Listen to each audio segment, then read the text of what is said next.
Brian? Is it better now? Yeah, that is better. Yeah. You see, I took the hoodie off. That must have been it. Yeah. You cold over there in Canada, Brian? Mate, do you know what? It's dropped a bit today, but the rest of the week it's going to be glorious here. So the weather's resembled Spurs.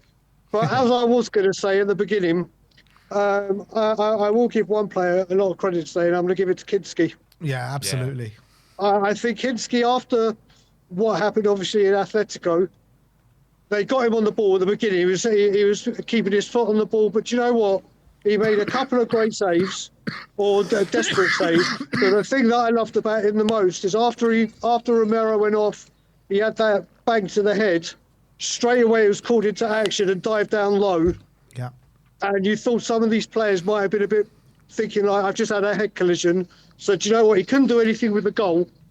Made a couple of saves. Compared to what, obviously, he had to deal with in his last game, I think he is the one player that actually takes some credit off the pitch today.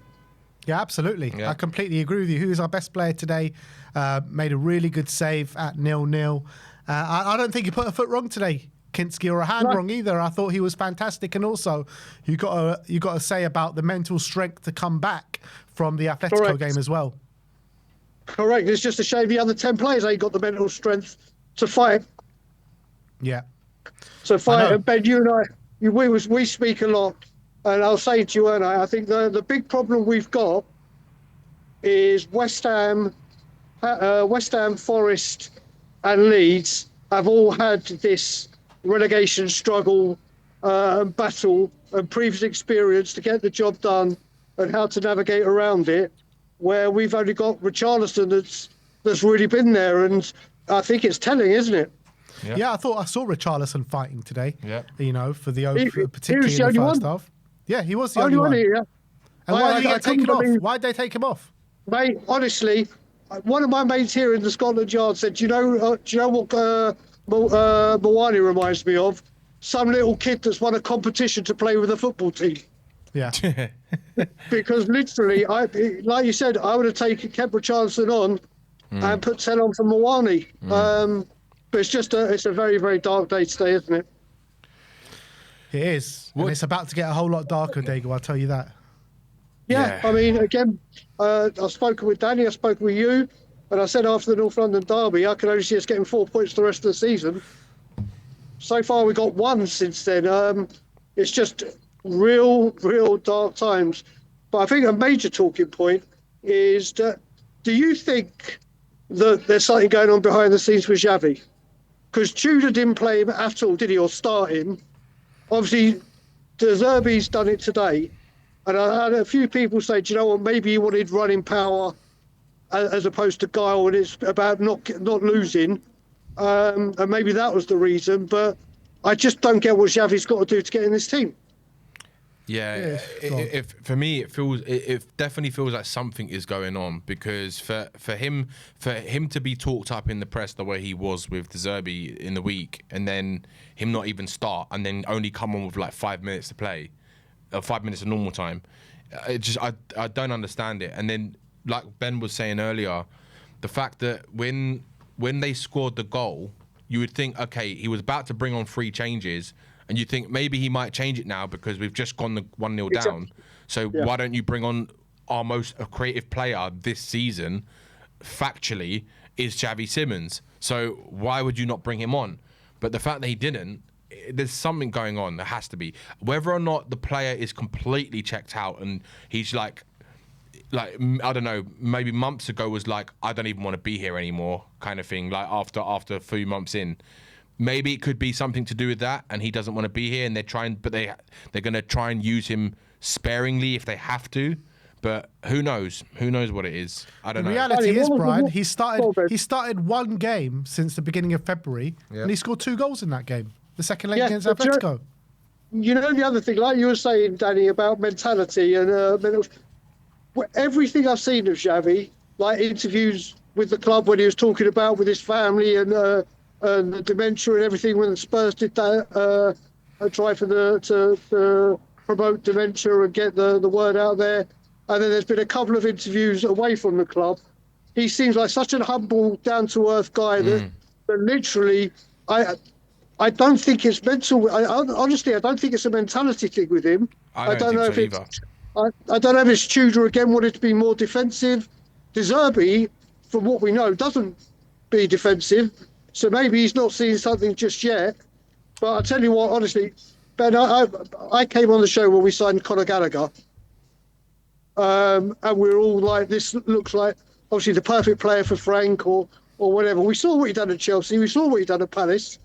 He's done the one assist for Solanke. I think that's the only thing I can remember. Mm. Yeah. He was shocking, particularly in the second half. Yeah. Like, what does he the do? goal. He just let him drive, didn't he? Oh, that was awful. Mate, the way he just went past Conor Gallagher, it was like he didn't know where he was going, the player. Mukiele just was able to stroll in. Yeah. No challenge, no one uncontested. Yeah, it's just madness. How is that okay in a relegation battle to show those traits? It's disgusting. Well, this is the thing, and this is why, like I said to you before, I just don't understand the Kumbaya sing-song welcome the players, because they do this shit. Yeah. They do this shit. And it just, when I see people going, it was the best part of the day, it's like, well, how sad is that the best part of the day is your day out to welcome the players? And then they perform this. They just, there's no fight, passion, desire, dedication, commitment. You look at the people like Pat Vandenhout, Calderwood, Steve Sedgley, David House, Paul Allen, Paul Watt. We could go through a list. They always fought. They always did everything. Whether they won or lost, you never doubted the commitment, the desire. Do you know what the difference is, Brian, from those players you just mentioned and the ones we've got now? The ones we've got now all got the mentality of being boys, whereas those players you mentioned were men who fight, right? The players that we've got now, they're too mollycoddled, they're overpaid, right? And they think they're better than they are, and they think that they're better than the football club, which is why you're seeing the arrogance from some of these players is ridiculous. They're just arrogant. They're completely arrogant because they think they are better than what they are. But and I was saying to Ben just before you came on that it seems like that they were so accustomed to being allowed to lose, because last season with Ange we had to, from January apparently we were focusing on the Europa League, right? That the players they stopped fighting in the Premier League games, right? And it's just kind of continued from the back end of last season, where there was no fight whatsoever. And there was a little bit at the beginning of the season, but then after that, there just was no fight. And they turned up when they want to. And I kept saying throughout the season, they just turn up when they feel like it. But now they don't even feel like it. So, but it's not even that. You look at it. We're all of a similar age, or I'm a little bit older than you guys. But if you look in the Premier League era of like the potent forwards we've had, whether it be a Ginola, whether it be Desk under Pochettino, whether it be Berbatov, Keane, or Berbatov, Defoe, whether it's Defoe or Crouch, whether it's Son and Kane, there's always been something there. And if you were told, all us Spurs fans, during even the Berbatov and Keane days, that this is going to be like what we have up top, that Tottenham Hotspur will always have a creator, a guy that could pull the rabbit out of the hat and win a game on his own. There's just none of them. It's been poor recruitment. It's been, I mean, we can't even buy luck. And I heard lads went to try and buy it, and it came back with bad luck. But those players up front you're talking about, where, like, Solanke, for the past, we were talking about it over the watch on, over the past 4 or 5 games, he has been shocking. He was a ghost today, nothing in his play today. Moani falls down at any sort of like little touch that he gets. I mean, what are we hoping for here? Because these players are just shocking. Ben, Danny, I don't know what the chat think, but I think Destiny did more up top than bloody Solanke did. Almost got that free kick on the edge of the area. Like, he was literally going forward. We've got nothing. But he was doing nothing, Brian. He did a few crosses into the box, but other than that, he was awful as well. I thought Destiny was poor. Danny, I'm not disputing that, but I'm saying our left back did more up top than the £65 million striker we bought. Oh, Dominic Solanke's a joke. Should never be playing for Spurs. That's what you got to look at. And the subs, I mean, when you're trying to chase the game, and you swap midfielders for Paulinho and Sarr when we need to score. I mean, what it's just a mess. I know we've got the injuries, and obviously it looks like Romero's done. Yeah, Looks like Romero is completely done. Don't know what that was. I've never seen him like that on the pitch before. Mate, I think he's crying because he thinks it's a bad one, and he knows he ain't going to the World Cup. Yeah, 100%. That's what we were saying. 100%. That's literally. At one point, I thought the tears might have been because I thought Kinski. Remember when Hugo got knocked out by Lukaku? I thought it was going to be like that, and that's what I thought he was crying about. But then when you saw Kinski carry on, you got to think he thinks his season's done. Yeah. Yeah, for sure. Those were World Cup tears, mate. Nothing to do with Tottenham. Yeah, nothing to do with us. Nothing. Of course not. That's why I can't wait for him to leave the club, to be honest with you, Brian. Well, Danny, this is the problem. If it is an ACL or something, we ain't going to be able to sell him this summer. Don't. It's true. No players. No one's going to do an ACL and go, oh yeah, we'll sign you for the big money, and then you'll be ready for the end of the season. Yeah. So, no, it's just a mess. What I've said as well is, during the week, and I've said it, I don't listen to. I haven't watched De Zerbi's press conference, like any of them. The pre-game, the when he first came to the club, because it's all just templated bullshit. Yeah, we're in a bad position. Yeah, I'm going to do this. Yeah, they've been training well. Yeah, the players look. Well, of course the players look well. You're coaching them in a training session. The only talking I care about right now is when those boys cross the white line and they got 90 minutes to do their talking. And unfortunately, no more, well, not that I ever have sugarcoated it, these players haven't got the fight, the power, the desire, the dedication, the commitment, the fight. They won't run through brick walls. They won't give blood, sweat and tears. And we are in big, big, big problems. Because I can't see where the points are coming from. I will say the 3 home games, throw them away. Throw them away. We know what our home form has been like in this shithole of a new stadium. Yep. There is literally, our home form is, how have we had the same amount of defeats in our new stadium for the Emirates, for the filth, in 20 years? Yeah, I don't understand. I mean, that stat is just damning. Yeah. That tells you everything you need to know. Yeah. Exactly. And I just can't see, like you said, whether we stay up or go down, there's going to be a mass exodus. Yeah. And the type of players that want to come, and this Andy Robertson link, ENIC is showing you in front of your face club signings, and we're not even going to hide it anymore. Yeah. We've got. Do I think he brings experience? Yes. But he's 32 years old. Liverpool are getting rid. And do you think any of the other top 6, or let's say the big 5 plus the side chick, which is us, none of them are going to sign him. Yes, it will be experience. I'm being honest, Brian, I'd take him over a Doggy right now. Mate, well, a Doggy won't get. But this is the thing: you got Sousa, you got Spence that can play there. We need a new goalkeeper, new centre backs, midfield, and a front line. But we're going to sign a left back where we've got Destiny, Spence, we've got to be and Sousa. People like Destiny, Spence, they all need to leave this football club, in my opinion. That's just me. Mate, listen, well, there's not going to. The fire sale, you've got to look at it, but Spurs need a new goalkeeper. Yep. Spurs need a complete new front line. Yep. When the Paulinho stays or whatever, the midfield, and we're looking at a left back. I mean, it's all paper talk and bollocks. We don't know even what division we're going to be in, but it's just a normal, typical league. The thing is with Robertson, right? I would have taken him in January, give us that experience that we needed till the end of the season. Agreed.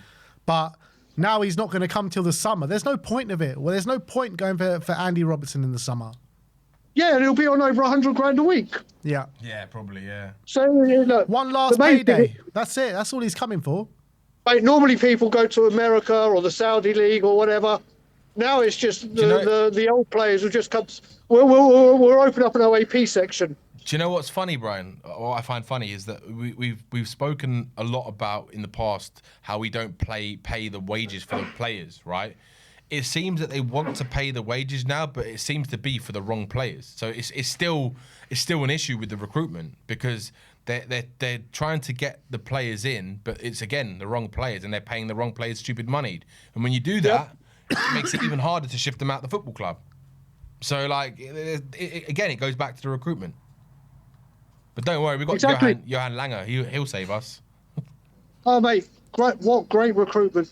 I mean, how the guy's still in a job? Not only do we have Johan Langer, we've got him working under Vinay as well. Oh mate, supercalifragilistic fuck off venkatesham needs to be the new song. That's the song that should be sang at Brighton, nothing else. But yeah, I thought Sunderland weren't even great today. We just let them do whatever they wanted, really. I thought it was just such a shocking performance, shocking tactics, shocking substitutes, shocking fight. Everything about it was just embarrassing. But I genuinely believe Brobby should have been sent off, shouldn't he, today? Yeah, definitely. I mean, first of all, I hate blaming the refs and going blah, blah, blah. But first of all, probably how he didn't get a yellow card for the Romero foul in the first half was just shocking. I don't think any of ours were a penalty. But some of the, how Brobby, was it Brobby that pushed Romero into Kinski? Yeah, he did. So, there were some decisions that were not the greatest. Joe, I just want to get rid of VAR altogether as well and just let it even itself out. But you might get your wish in the Championship next year. Oh yeah, there is that. There is that. But yeah, it was just like you said, Ben, and like you said, Danny. It was just a meh performance, wasn't it? You thought they'd come out bottom three, and you'd see some. Talking to Ryan yesterday, and it was like, if we lose, let's just show some fight and show there's something there to build on. Nothing. Well, unfortunately, I don't think there was there? No, nothing. And the fight just got worse. Like from when they scored till the end of the game, just panic setting, didn't we? Doggy was doing some crazy shit. Nobody could put a 5-yard pass together. It just got worse and worse as the game progressed. Yeah, but I'll tell you what, for the first 6 or 7 minutes Javi was on, we didn't even give him the ball. I know. It's mad, isn't it? Has he touched the ball? It was a wrong time to bring him on. He should have been on sooner. Yeah. But let's just hope De Zerbi's got an uninterrupted week. Let's just hope something happens and God help us at Brighton or at home to Brighton. Absolutely. We need divine intervention and divine luck. Mate, he's doing well at Preston. Bring him home. That's the key to everything. Bring Alfie back. I'm down for it at this moment in time. Yeah. But you know what? Spurs getting relegated to the Championship. You might see Divine in the Spurs shirt. Mate, I will do. And then the first thing I do is DH skate, number whatever he's got, and Divine on the back. Fantastic. Well, that's to be done.